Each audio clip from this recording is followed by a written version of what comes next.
at this conference, and I thought it would be nice to talk to you just to learn a little bit more about you and your background and how you came to be, well, here today, I guess. So, you're a sport and exercise medicine physician. How did you get interested in that in the first place? What was your intro into that world, I guess? Yeah, that's a good question. I went straight into medical school. In the United States, some people go to university and then take some time, and I didn't. I went straight into medicine, and I had an interest right away, both in primary care and general practice, because I tend to be someone who's interested in a lot of things, but I also was interested in orthopedics. So I looked at both of those things during medical school, and I ended up realizing that I wasn't a surgeon. So I decided to go into family medicine, which is general practice, what we call it in the United States.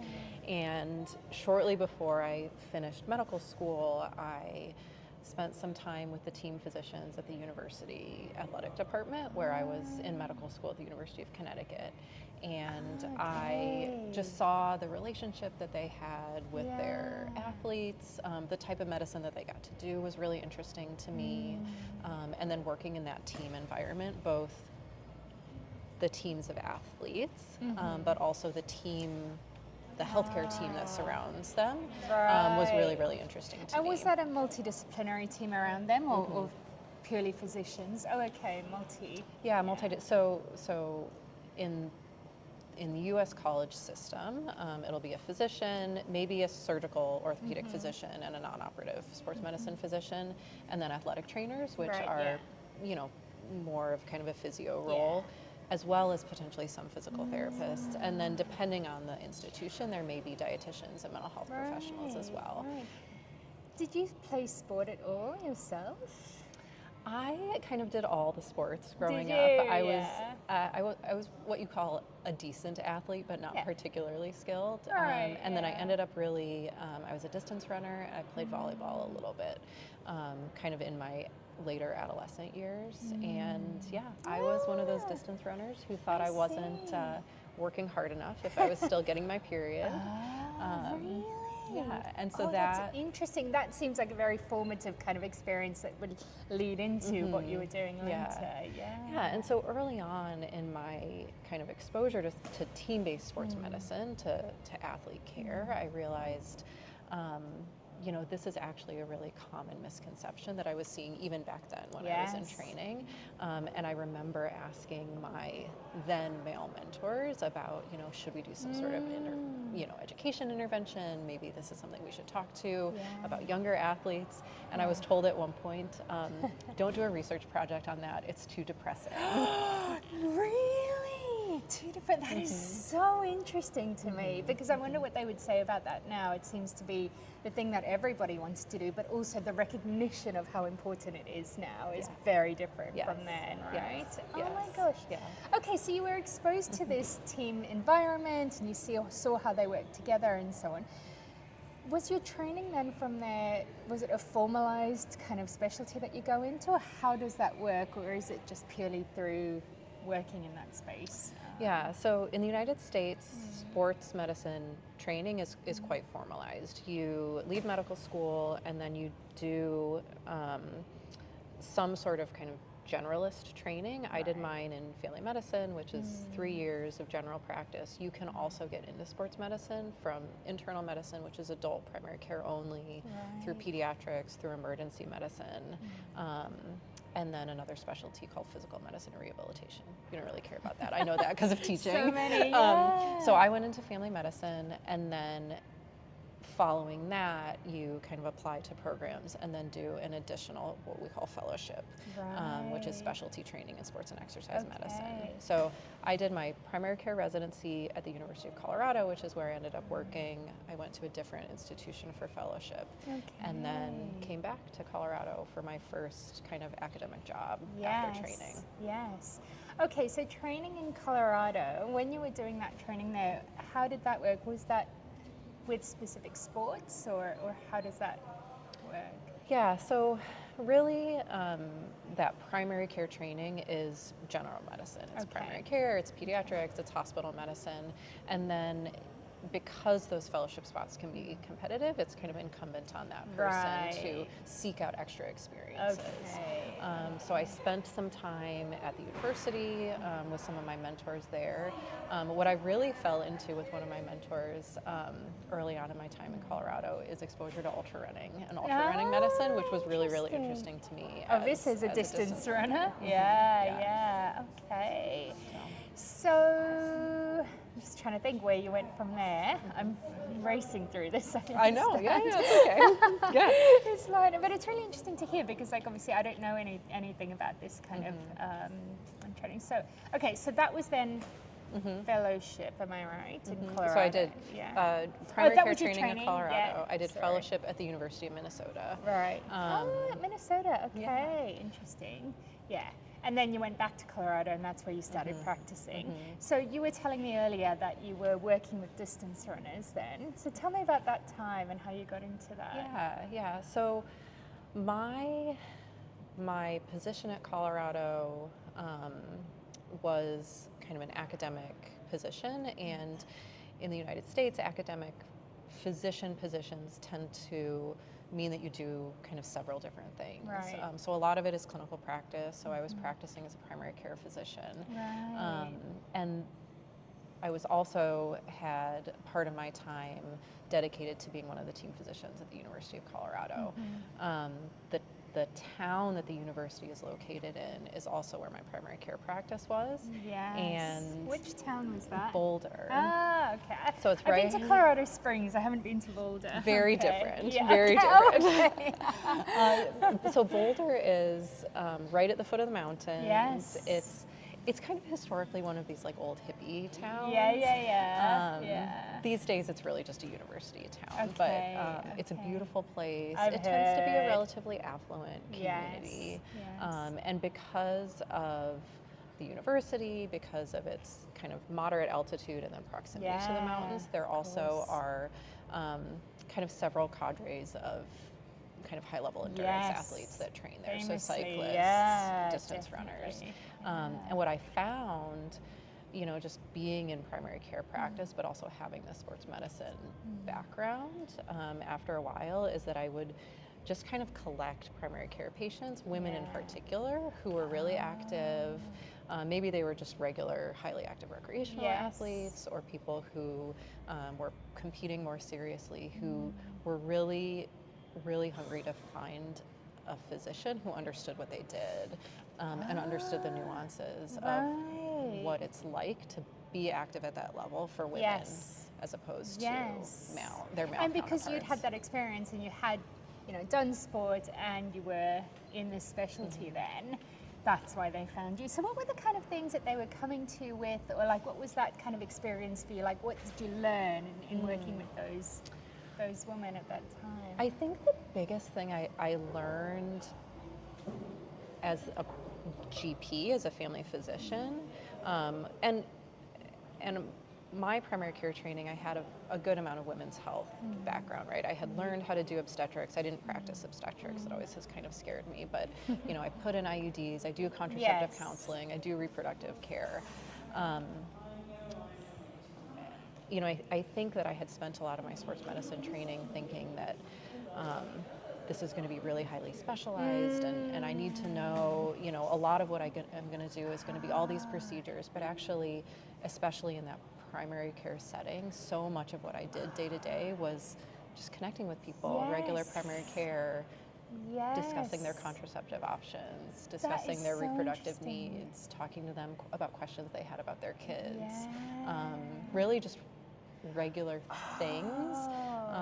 I find that so interesting because I think there is that misconception. So I go to loads of sports medicine conferences, like the one we're at now, and you just hear, as you say, all of these kind of really specialized things or like really high performance stuff that people are talking about. And that seems to me a conversation that we're kind of missing out on, is the kind of highly active woman, highly active person who is seeing their primary care physician and talking about the things that, as you say, is that normal, well, human connection kind of stuff, and that is related to them as someone who's maybe participating in sport and so on. Yeah, I think it's easy to forget that people are people, Yes. right? And everyone needs essentially the same thing, which is to be understood and listened to. Massively. So tell me a little bit about your research interests then, and where that lies for you, and maybe what you're thinking of at the moment and thinking around. So I, as a woman working in sports medicine, as, a decent athlete growing up, and as a physician for active women and female athletes, I think I come from a place where I've noticed things, right? And I hear what my patients are dealing with. I notice what's keeping them from their sport. And the combination of kind of women's health, endurance sports medicine, has led to me practicing a lot of bone health medicine as well, eating disorder care, really, relative energy deficiency care. And so a lot of the research questions that I've had really revolve around that. I'm, as you know, currently doing a master's in clinical research as a sabbatical of sorts. The best kind. Yes. And my specific kind of interest there is bone health accrual in young female athletes, young adults and adolescent female athletes. There's a lot that we know from a physiologic standpoint about what determines someone's bone health. And I've seen over the past 10 years, 15 years since I've been in the sports medicine space that we've done a lot to screen better for relative energy deficiency, to build interdisciplinary systems around athletes. But I still find myself just taking care of bone stress injury after bone stress injury after bone stress injury in my clinical practice. And that's really important for people when they're 20 and when they're 25, but it's also really important because it determines what their bone density is going to be when they're 65. So our kind of research goal at this point is to see if we can look at some of these less focused on what we call modifiable risk factors that might play a role in people's bone health development as well as their kind of whole health. But where you and I got connected with these questions is in my own experience in my clinical practice, I also really started to be attracted to this idea that these risk factors for health inequities that female athletes face have to be more than just biological. They're just the fact that the systems around female athletes, the systems around female physicians are different than male athletes, than male physicians, has to be related to their differing health outcomes. And so that's something that I've really become interested in.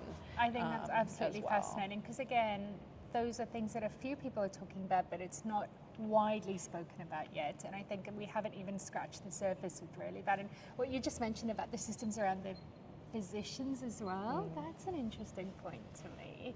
Yeah, really interesting. I think I think we've come so far. And I even see at this conference, right, the number of women who are speaking, the number of, female CMOs for different organizations. It's really, really exciting. But at the same time, it's really easy to say women's sports, women's physicians, men's sports, men's physicians. Yes, too easy. And to, by othering female athletes and by othering their care, we're almost implicitly recognizing that it's different. Right? I agree completely. Like, why would the medical system to take care of them be different if they weren't in a different situation? Oh my gosh, yes, I agree completely. I think that's something that I'm really worried about at the moment, is that we're like kind of reifying this idea that women, female athletes are like almost a different species that you need completely different knowledge for, when yes, there are differences in the systems, but athletes are athletes, and that oh my gosh, that's so interesting to me. I think that really matters, because what we are seeing is this narrative around women's physicians for women athletes, and even today in a talk, I think someone mentioned that, which is very interesting. Yes. So that's something that I think we should push back against, because these are skills and knowledge that everyone can learn and everyone should have. And in medicine, so part of my role as an academic physician has been as a teacher too. So we have had a fellowship. There is a fellowship program at the University of Colorado that I was, involved in leadership and teaching there. And there's no reason that every medical trainee should be expected to be able to take care of male patients, but that the care of female patients should be kind of a specialized sub-interest, because that's half the population, right? Yes, that's right. I agree completely, So just to jump back to your point earlier that you were saying, when you were training as an athlete, you said you even had that misconception of if you still had your period, you weren't training hard enough. Do you think that has changed over the years? Do you think that message about that is penetrating, or that was a terrible word. Do you think, penetrating? As I said it, what are we talking about? But now I can't think of a better word, so. Oh my gosh, let me say that again. Do you think that message is getting to our athletes, or do you think we still have work to do around that? That's a really great question, and this is a question that we're interested in. One of my colleagues at Colorado who comes from the pediatrics world, she and I, kind of slightly along with her, looked at that question in high school athletes and found, I can't remember the exact number, but some too large number of girls who thought that it was a normal training response to lose their period during high levels of training. And so we're trying to look at that in our college athletes as well. And actually, spoiler, it looks like what we're actually seeing in our small cohort is that our highest risk athletes, or distance runners, actually have a fairly high level of understanding at this point of what is normal menstrual function and what isn't. But our athletes who are in sports that aren't at as high of risk of those issues don't have the same level of knowledge. So it does seem like some sports are doing a better job of education, and ironically, I actually think women's distance running in the U.S. and I think globally, as a sport culture, is getting that message across. But I actually think a lot of that is athlete driven. Definitely, I was going to say, because we heard this story about from Mary Kane and so on, and so when I think red S, you automatically think distance running. Yes. And so I think those athletes are sharing that message amongst each other, which is really, really interesting. That is great. So that sounds like something that potentially should be replicated across other sports in terms of that role modeling, perhaps, and also the understanding and recognition that it's not only a distance running problem, this is a sport problem. I think it's a good model to ask questions about how does our scientific knowledge get disseminated. And I think as physicians, we often think, well, I'm the one to explain this to people, right? I'm really good at explaining things to people. That's what I do all the day. Everyone will listen to me. But actually probably empowering people's peers is a more powerful Definitely. I technique. think in the research that I've seen around knowledge translation, that role modeling effect is incredibly important. Yeah, definitely. Okay, 2 more questions for you. First one is, you just sat through a session around sport and exercise medicine and so on. I guess it was focused on the UK. Do you have any observations from your day here at the conference today so far, or haven't you formed an opinion yet that you'd like to share? On UK sports and exercise medicine. Or this conference, or what you're seeing, or maybe even what you're seeing people talk about at this conference and where we are with SEM. It's probably, this won't be a comprehensive, evaluation of the whole conference. I've appreciated having different streams and being able to kind of choose which sessions that I wanted to go to, and you'll be shocked to know that I mostly went to sessions on female athlete care today. I wouldn't have guessed. But I have to say I was really impressed with how much I learned. That's great. I don't know how to say this in a way that doesn't sound conceited, but I don't find that I sit through those sessions at a lot of different places and learn a lot. I agree completely. I've been to too many conferences where you hear things that you've already read or have heard for the last 5 years. So that is different. Yeah. Yeah, that's great. And I think one thing, so I didn't tell you in my journey here that is I now live in London. Yes. My husband is a dual citizen and got a job here, and so this has kind of spurred this whatever I'm doing, sabbatical, what have you, what you might call it. And I've been really interested to see what sports and exercise medicine, as well as sports medicine research, looks like in a different place. Yes. And one thing I have noticed is more international knowledge translation that gets spoken about here than I tend to hear I think from, that does make from sense. my training in the US. Yeah, because I do think North America can be very North America centric, whereas I guess there is much more mobilization as well between here and Europe, and I guess here the rest of the world as well. So that is interesting. Yeah. So you've now joined us in the Feminist Sport Lab, thank you which so I'm much for so having pleased me. about. We met through Lucy Olowinski, who is a brilliant member and who we both know very well, and you've known her for a long time. Yes. So she introduced us, and we recently met here in London, now that you're here in the UK. And something I've been asking everybody is, what was it, so when I asked you to join FSL, or like now that you're part of FSL, what is it about FSL that excites you, or that you're excited about with this? That's a great question. I think two things. One, and this is something that Lucy, who's a really great friend of mine, she and I trained together at Colorado. We did primary care training together. She and I have talked about it's difficult in academia, and I think it's difficult in the academic world of sports medicine to find groups of people who are supportive of each other. You know, I think it can be a really kind of competitive place, and so just finding a group of people who want to be collaborative and kind of build each other up and move forward, doing work together, I think is really refreshing. I agree, and that makes me so happy, because that is really, for me, what's important is, like, I really love finding people who are doing amazing work and have great values, and for all of us to be pushing forward and helping each other. And I'm glad that that's what we're building. I'm glad that people are feeling that. It's so nice. And it's refreshing. Good. From a scientific standpoint, though, I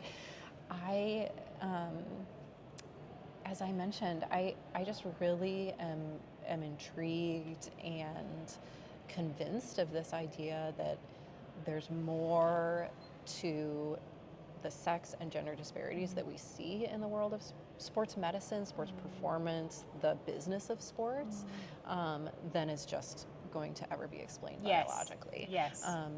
That doesn't make sense in the world that we live in. We know too much about disparities and about prejudices to have kind of continued on from a scientific standpoint, as long as we have, just thinking that we're going to find one more thing about knee biomechanics that's going to explain the whole thing about ACLs. Yeah, I agree completely. And the more that I learn in this space, the more that I learn from people within FSL and more broadly, the more I'm just convinced by that there is so much more going on than we could ever explain by our current ways of thinking. And I agree, that's a really fun and exciting way to ask new questions about old problems, right? And that's really what we're doing in this space. And I think for a physician and for someone who comes from a background of biological sciences but who really likes to learn, it's really exciting for me to get the opportunity to learn from people in the social sciences and to learn different ways of asking questions. So that's